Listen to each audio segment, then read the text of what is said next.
So let's talk about a fascinating character named Salvio Pálido. Think of him as the master architect of what's called the Gilded Cage. And what is that? Well, it's this beautiful prison, really.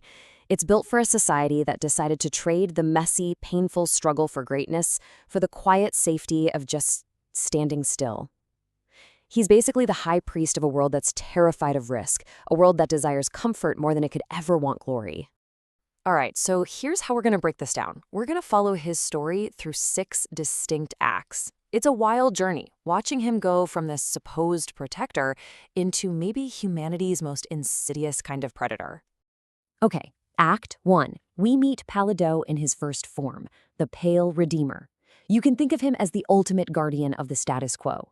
I mean, he's the high priest of a world built on these perfectly polished floors, where every single sharp edge has been smoothed away. His entire job really is to shield humanity from, well, from life itself. So what is this gilded cage he's building? It's not some dark, dirty dungeon. It's actually a paradise of comfort. It's a world that offers what this text calls an unearned sanctuary. The catch? Well, the price you pay is giving up that creative agony, that struggle and pain that actually forges greatness. It's a prison, but a really comfortable one, designed specifically to stop heroes from ever being created by getting rid of the struggle. And his whole world, his entire philosophy is built on these 3 pillars. It's a new trinity, right? Safety, comfort, and stagnation. He's not teaching things like courage or resilience. Nope. He's teaching that these 3 things are the ultimate virtues. The highest possible good is just to keep everything exactly as it is, forever. Now, Pallador is basically at war with something the source material calls the uncanny hook. And what is that? It's that deep internal pull we all have, right? That little voice of ambition that tells you, hey, you can be more. It's what pushes you towards self-mastery. It's the drive that makes you want to start a business or train for a marathon or create something beautiful. It can be terrifying for sure, but it's also where all human achievement comes from. And Polydor's #1 mission is to completely silence that voice. And this next part is a brilliant illustration of his method. Get this. He doesn't forbid you from walking the tightrope of your own potential. He's not a dictator like that. Instead, he just lowers the tightrope until it's touching the ground. He makes a spiritual risk feel like a total illusion. I mean, why would you bother striving? Why would you risk falling when you can just walk? He makes greatness feel completely and utterly unnecessary. But of course, this gentle priest of comfort doesn't last. Something happens. A catastrophic event completely shatters Pálido's world. And out of those ashes, something way, way darker emerges. This is where he makes the turn, his big transformation from priest to predator. The big catalyst here is the shattering of something called the uncanny mirror. It's a metaphor, right? It represents the moment his entire reality just breaks. And when it does, he goes through what's described as a Faustinian inversion. Like Faust's deal with the devil, Pálido's whole purpose gets flipped upside down. His goal goes from preserving humanity to actively working to destroy it. And this really shows you the stark contrast, right? You have the pale redeemer on one side, whose job was preservation. He protected the herd. But then you get the violet adversary, and his game is predation.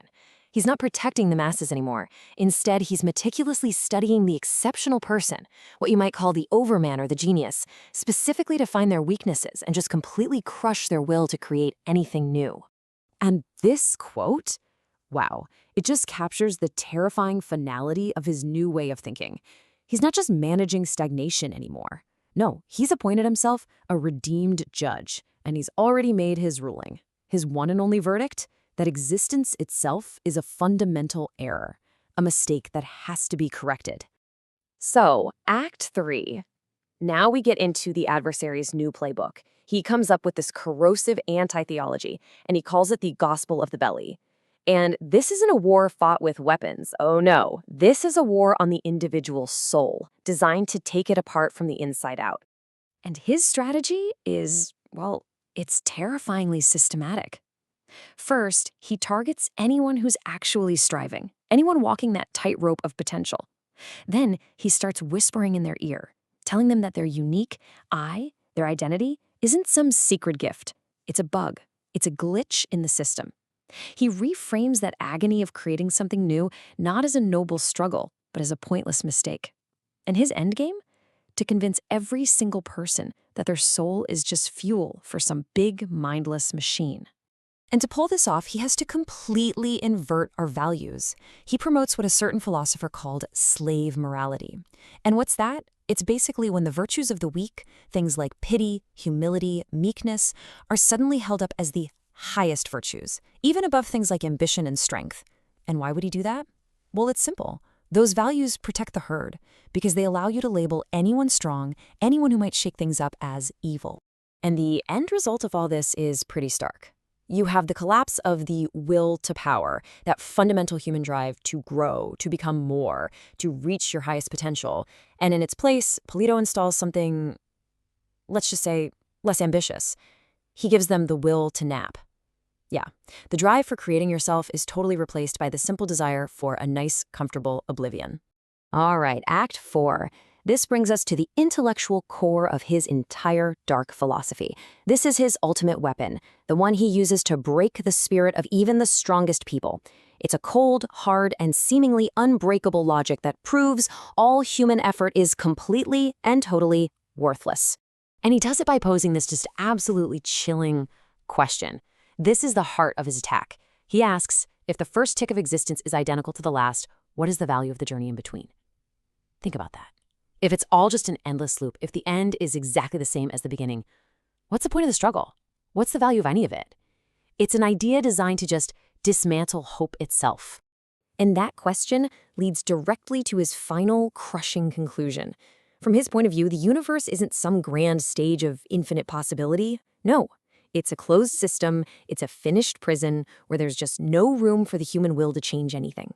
And if that's true, then all of our striving is, by definition, meaningless. Okay, Act 5. And this is where it all comes out. In this moment of really terrifying clarity, the full weight of Pálido's purpose is finally revealed.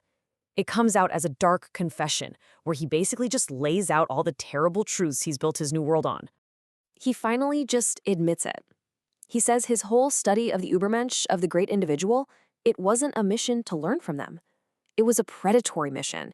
He was gathering evidence to prove that greatness was just too expensive, that the agony, the sacrifice, the pain you have to go through, it's all just a bad investment. He wanted to prove once and for all that greatness simply costs too much. And you have to admit, his rhetorical skills are kind of incredible, in a dark way. He takes a powerful symbol of salvation, a polished golden cross, and he completely twists its meaning. He doesn't offer it for enlightenment. He offers it as a shield to hide the herd from the blinding, difficult, painful sun of true self-awareness. He's literally offering salvation from the truth. This line right here, this is the ultimate admission of just how horrifyingly successful he was. He says he led the strong to beg for their own chains. He didn't have to force anyone. He was so persuasive, his arguments for comfort and safety were so seductive that he got the strongest among us to literally ask to be enslaved. And what did they get in return?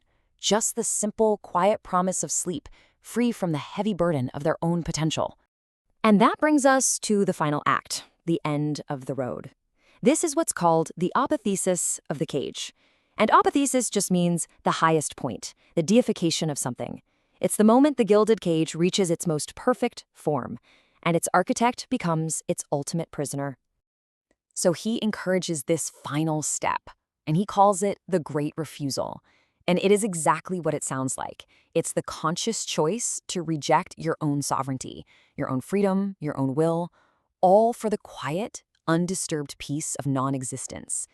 He even has a name for it. He calls it the happiness of the grave. And this really is the tragic end of the story.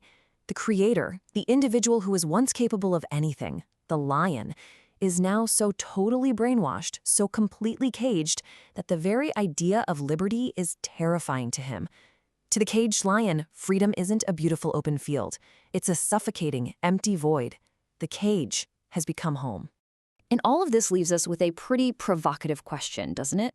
Pálido started out building a cage for other people, but in the end, he became its most perfect inhabitant. So it really makes you wonder, when safety becomes our absolute highest virtue, are we actually protecting anyone? Or are we just building a prison for others that will ultimately become the one we build for ourselves?